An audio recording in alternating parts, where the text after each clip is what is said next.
What's up, guys? Welcome back to the Horror Fan 88 channel. This video I have another update for you as well. I'm going to be talking about some upcoming videos and stuff like that.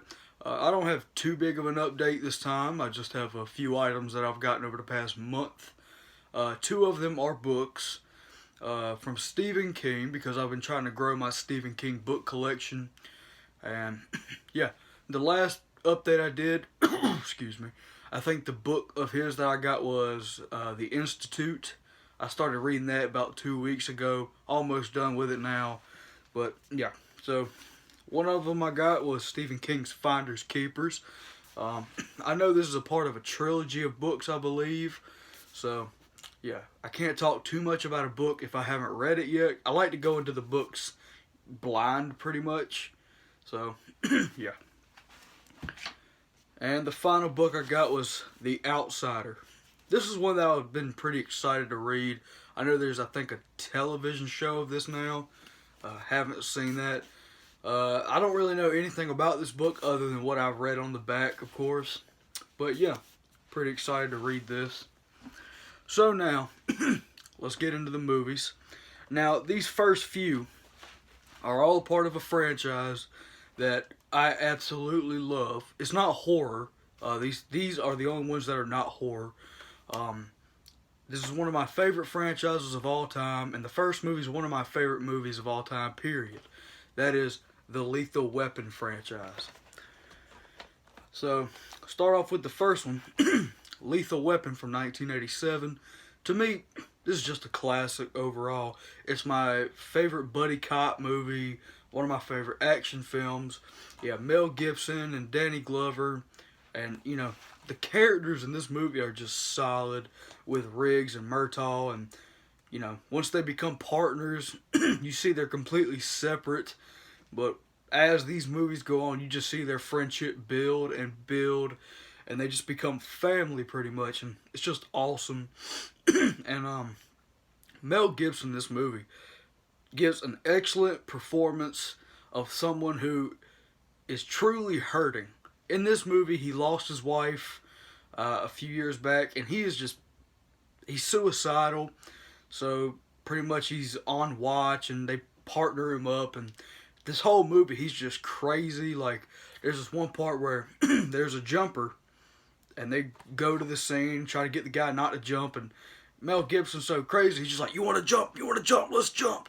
And he handcuffs him to the dude, and they both jump, and they land on like this floaty thing. But yeah, it's just, yeah. And the scene in this movie with Mel Gibson in the trailer, he puts the gun in his mouth, he's about to kill himself, and you really just see a broken man.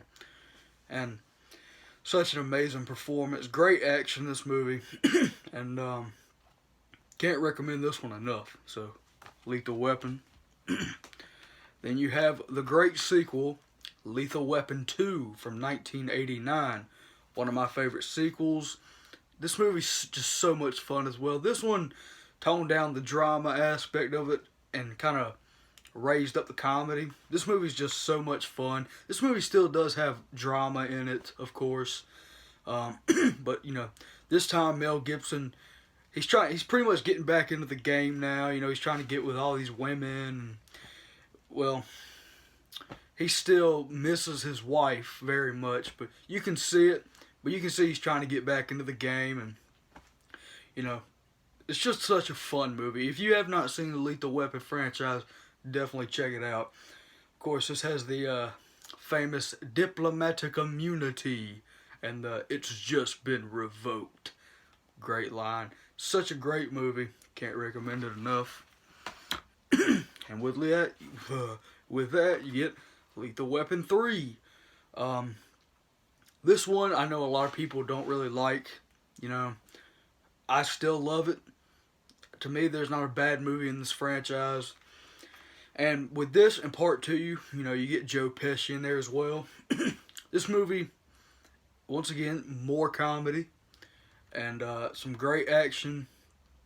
You know, I'm definitely going to have to do either individual reviews or just a full franchise review or ranking for this film franchise, because I just love it so much. And yeah, This movie's awesome. I think this one came out in '92. But yeah, such a fun movie. Then you get Lethal Weapon 4 from 1998. This one had more of a serious tone. There was still a lot of comedy and drama and stuff like that. This was also the first movie in the franchise that Mel Gibson didn't have his mullet. So yeah, this movie really great. You got a great villain with Jet Li.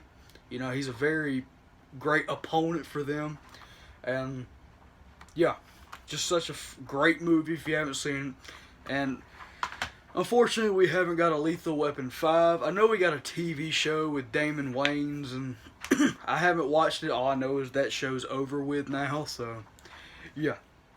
So these last two are older ones, and then we'll get to all the new stuff. I've been trying to get more of 80s slasher films that I don't already own, and this is one that I didn't own, surprisingly, and that is Slumber Party Massacre, one of my favorite 80s slasher films. You have a great killer with Russ Thorn with the drill, although the second movie has my favorite weapon in a horror film with the guitar drill. Just so fucking cool. But yeah, pretty cool kills, really fun. So if you haven't seen it, check it out. And for the last of the older ones, this is one of my favorite movies of the decade. I really love it. That's It Follows. Really great movie. You don't really hear too many people talk about it, but you know, just everything in this movie, the way it's shot, the score of the movie is great. And some of the musical cues really do sound like Halloween. I love the fact that you don't know what time period this movie takes place in. I mean, you know, you have the old furniture, you have the old box style televisions, but you got a girl with like this makeup mirror that's a phone. So you really don't know what the time period is, but really cool concept of the film. So if you haven't seen this one, check it out. Excuse me. Now we get on to all the new stuff, starting off with Zombieland Double Tap. Definitely one of my most anticipated movies of the year. I love the first one when it came out. It's always been one of my favorite zombie films. This movie, all the characters, they don't act like they've missed a beat at all. They're just as great as they were in the first one. And I gotta say, you know, the first Zombieland opened up with For Whom the Bell Tolls by Metallica, which I always thought was just fucking cool as hell. And I was hoping they would keep that going along with this movie. Sure enough, you get Master of Puppets this time, and it's just badass all hell. So, Zombieland Double Tap. Next up, the 4K of Rambo Last Blood. I always love the Rambo franchise. I cannot talk. I've always loved the Rambo franchise. It's always been one of my favorite action franchises. The first Rambo, or First Blood, is definitely the best one of the franchises. It's the most emotional and stuff like that. Then, you know, part 2 and 3 were more of the, you know, Hulk and muscle shirt, war, all that stuff. And then part 4 was kind of back to the first one a little bit, and it was also one of, if not the most violent movie I've ever seen. And then Rambo Last Blood, to be honest, this didn't really feel like a Rambo movie. It felt like they took the character John Rambo, but a completely different movie overall. But overall, I just really enjoyed the movie. It sucks that it didn't do that well, but I still think it's great. Here we go. Here's a very, very divisive film amongst fans of this film series. Terminator Dark Fate. This movie is incredibly divisive with Terminator fans. And I'll say this. I do love the Terminator franchise. I don't hate any of them, including this one. I don't hate this one at all. This is a film franchise now that is so screwed with continuity. It goes this way and this way. So, this movie just kind of like, yeah, let's go ahead and cancel out Genesis, Salvation, 3, and pick up where Terminator 2 left off. And, you know, of course, some things happened that fans of the franchise didn't like. Now, personally for me, I don't care. You know, like I said, the franchise has went so many different directions now. But I can understand why people would be upset with what happens in this movie. But overall, I mean, I enjoyed it. I saw it in theaters. It was a fun time. And as far as the tone of the movie, it is the closest since the first two. You know, Terminator 3, kind of wonky, honestly. There was a comedy and stuff. Part 4, Salvation, was weird, honestly, because it was set in the future. And, you know, usually with the Terminator movies, everything you see in the future, you know, you just see, like, the Terminators walking around shooting lasers and stuff. But then Salvation was just, like, a straight-up, like, war movie, you know. Very weird. And I didn't hate Genesis at all. That movie was, just a stupid, fun popcorn movie. But this one, you know, it was very serious. It felt like a proper follow-up. For me, it felt like a proper follow-up to Terminator 2. But if it doesn't for you, that's totally fine. That's your opinion. So, Terminator Dark Fate. Next up, one of my favorite movies of the year. I'm pretty sure it's one of all the people I've talked to is one of their favorites. Joker. Man, this movie is incredible. I'm not a huge, massive comic book fan.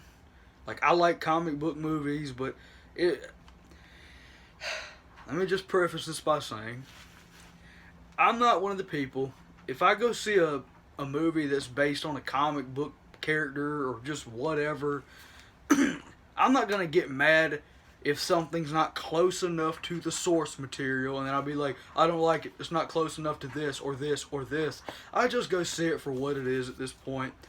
This movie was great. Joaquin Phoenix was amazing as the Joker. As far as my personal favorite Joker, that's a tough one. It'd probably be Joaquin Phoenix, but, you know, growing up, it was always Jack Nicholson, and then, you know, you had Heath Ledger and stuff like that. But yeah, this movie was a 10 out of 10. This was great. So, Joker. Next, I don't recall if I've shown this in a previous update, but if I have, it's whatever. The Shining on 4K. Once again, I love this movie. It's my second favorite movie of all time, right behind that one, Halloween. This movie is just brilliant. Stanley Kubrick knocked it out of the freaking water. And, yeah, I can't say enough good things about The Shining. It is just incredible. And the final thing I got, my favorite movie of 2019, Doctor Sleep. The sequel to The Shining. Man, this movie, fucking amazing. I loved everything about it. This movie is as well as a 10 out of 10 for me. And, yeah. I have a Shining collection. I don't have, like, as much of a collection with it as I do Halloween, where I got, like, 50 DVDs and shit like that. But, I got a few copies of Doctor Sleep. Because I have 2 DVDs of The Shining, a Blu-ray of The Shining, and a 4K of The Shining. So I've got all those to go along with it. I'll probably show them. But, yeah. Ewan McGregor was excellent as a grown-up Danny Torrance, struggling with... You know, the movie opens up, and he's an alcoholic, he's homeless, and he's just trying to hide his shine. It picks up right where The Shining leaves off, and you see Danny as a kid again, and growing up, and everybody was cast so well. As far as the older characters, like Wendy, Jack, Dick Halloran, I'm very happy that they recasted to people that looked like them. I mean, it wasn't spot on, like, oh my god, they look just like them. I mean, the actor who played Dick Halloran in this movie looked a lot like Scatman Carruthers from The Shining. But, man, this movie is just great. Rebecca Ferguson was excellent as Rose the Hat. I read the book. It's over there on my bookshelf. And there are a few changes between this and the book.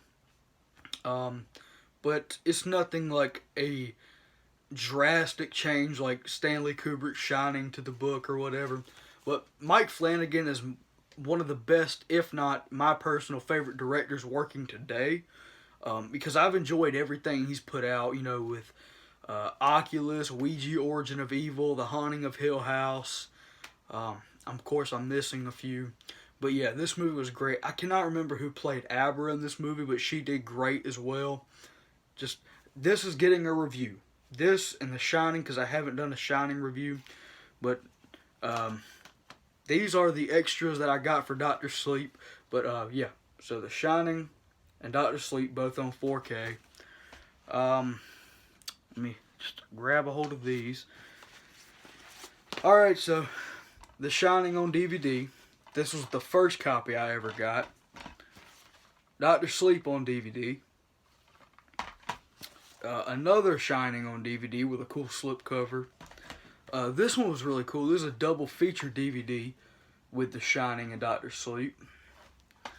And finally, you know, The Shining on Blu-ray and Dr. Sleep on Blu-ray. I know what you're thinking. Why in the hell would you buy 4 or 5 copies of Dr. Sleep? I mean, why does anyone do anything? It's like I enjoy Halloween. I got a stack of Halloween that I could sit on the floor and it'd probably be like right here. It's just whatever. I just enjoy collecting movies. I enjoy collecting Halloween memorabilia and everything like that.